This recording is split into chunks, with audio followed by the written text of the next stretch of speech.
Welcome to Screw the Commute, the entrepreneurial podcast dedicated to getting you out of the car and into the money. With your host, lifelong entrepreneur and multimillionaire, Tom Antion. Hey everybody, it's Tom here with episode 870 of Screw the Commute podcast. Today we're going to talk about why podcasts fail. I've got a bunch of tips if you're going to do a podcast, why it may fail on you in the beginning because you're not doing certain things right or you have certain expectations that are incorrect. And that's what we're going to talk about today. So hope you didn't miss episode 869. That was more of a motivational thing, not my normal thing, but kind of stories of how you can do way better and bigger things than you ever dreamed you could. Hope you didn't miss picking up a copy of our automation ebook at screwthecommute.com/automate free and check out my mentor program at greatinternetmarketingtraining.com. All right, let's go. Let's get into a bunch of reasons that podcasts fail. Well, one of the things is that people want to be Joe Rogan. They want to have a wide, just talk about all kinds of different topics. Well, the thing is Joe Rogan was a television star for a long time, already had name recognition and was a celebrity and gets all kinds of extra promotion with the UFC, the fighting commentaries he's done. And, so that's a whole different animal. You can't just jump and do that. It's like when speakers say, oh, I want to be Tony Robbins. Whoa, that's good luck to you. See, so you got to pick a niche, and the more narrow the niche, the better. And you don't have to have enormous numbers of views to make a lot of money with this. Don't go wide, go narrow if you want success with your podcast. Then there's these two next things are related. Marketing too soon and not marketing enough. Okay. See, before you have a lot of content, if you push your podcast on everybody and then they listen to it and maybe they like the first episode, maybe you only have 2 episodes.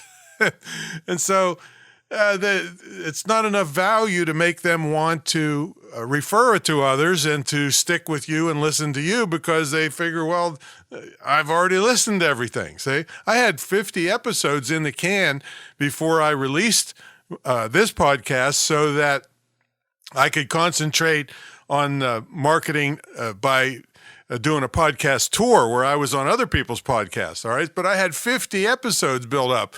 So when I sent somebody to this podcast, they say, wow, not, oh my God, I listened to 2 episodes and there's no more, all right? So that's marketing too soon, pushing too hard too soon. Then once you get enough good quality content up there, not marketing enough is a problem. So that means where have you distributed it every place as possible? Have you kept an eye on new places that are distributing podcasts? So, 2 views here, 2 listens there. It all adds up over time. So you got to market it.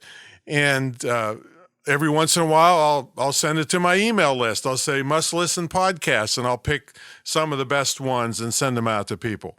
See, so you got to keep marketing it after the fact, but don't market it too soon. All right, next mistake is people have this crazy idea that they're going to monetize their podcast right off the bat. Well, the idea is real if you do it my way, but if you just decide, oh, I'm going to get sponsors. Well, unless, again, you're a celebrity, have a really big following already, nobody's going to sponsor you. And then also the hardcore reality is that you make, these are just rough figures, you make between $12 and $18 per 1,000 downloads per episode. Well, it's hard to get 1,000 downloads in any episode, especially when you're first starting. And so even if you got a sponsor, you're going to make $12, all right?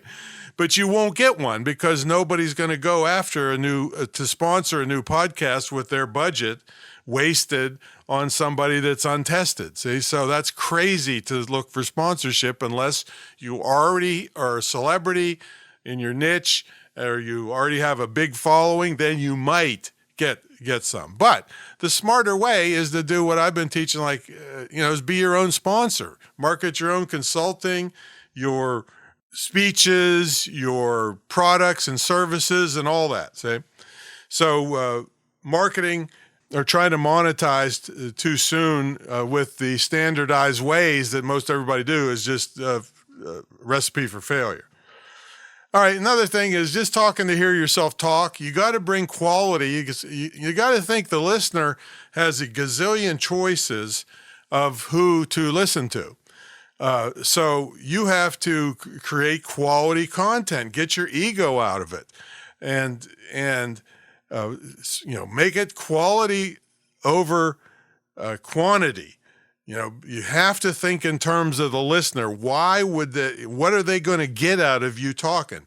If you just want to show how smart you are and everything and concentrate on yourself, well, it's nothing in it for them. See? So make sure it's quality over quantity. And don't worry about being too fancy with a super studio in the beginning and all that. It's way more important that the quality of the content is better, more than you looking perfect and having a fancy studio that you probably don't even know how to operate. Then here's a mistake I made in the beginning. And of course, it was a little bit different atmosphere five years ago or so when I started, but my intros were too long. So it was 4 minutes to 5 minutes before we would get to the guest, because I would tell them all about my school.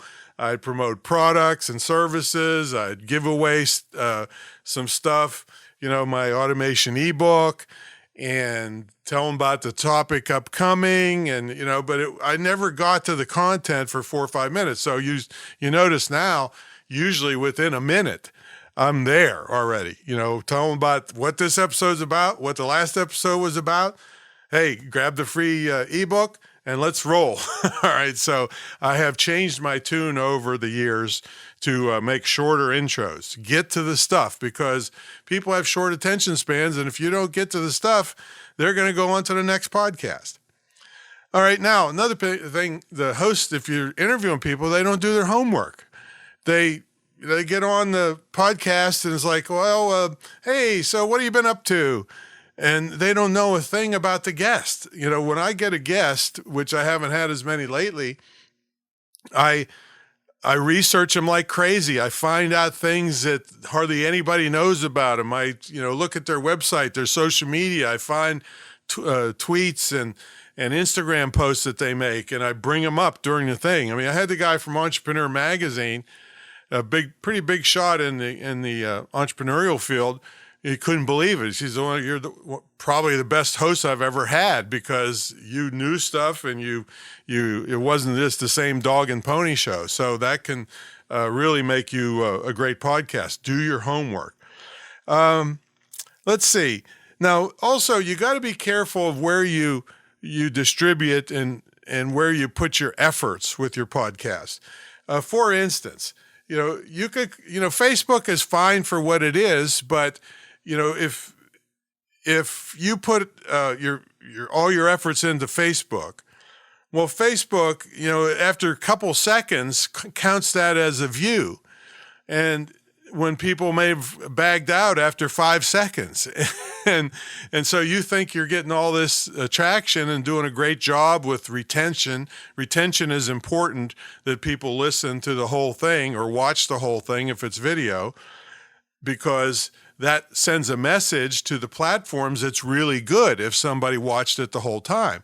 But if Facebook says, it was a view with only 3 seconds, then you don't even know if people were listening through the whole thing. See? So, and also if they try to find it again, it's harder to find on places like Facebook and TikTok and Instagram. So it's good to have distribution on all those places, but you want them to be able to find things. So having it available on your own website, very important, and also YouTube. so that, because it's going to be there forever, and people are used to longer form content on YouTube or Facebook. They don't have time to watch long stuff and so forth. So if you fix up those things, you're probably going to have a more successful podcast. And I heard some statistics. I'm not sure where they came from, but like almost 90% of podcasts don't make it 3 episodes.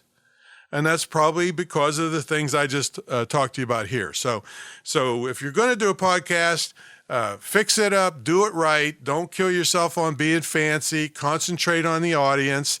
Don't go for sponsors. Have your own. If you want to make money sooner than later, I made money on the first episode. And yeah, I'm kind of known, but I had my own ebooks for sale. See, so you can have ebooks, consulting, coaching, speeches, whatever you got to sell. You be the sponsor, and you'll have much chance, because when money comes in from your podcast, you're much more likely to stick with it. Say, they have a thing called pod fade, where you just get sick of doing podcasts because it's a lot of work to do it and do it right. But if no money's coming in and there's no chance of money coming in for 6 months or a year, people just give up on them. See, so be your own sponsor. All right, there's some tips to help you with podcasts, and I will catch you on the next episode. See you later.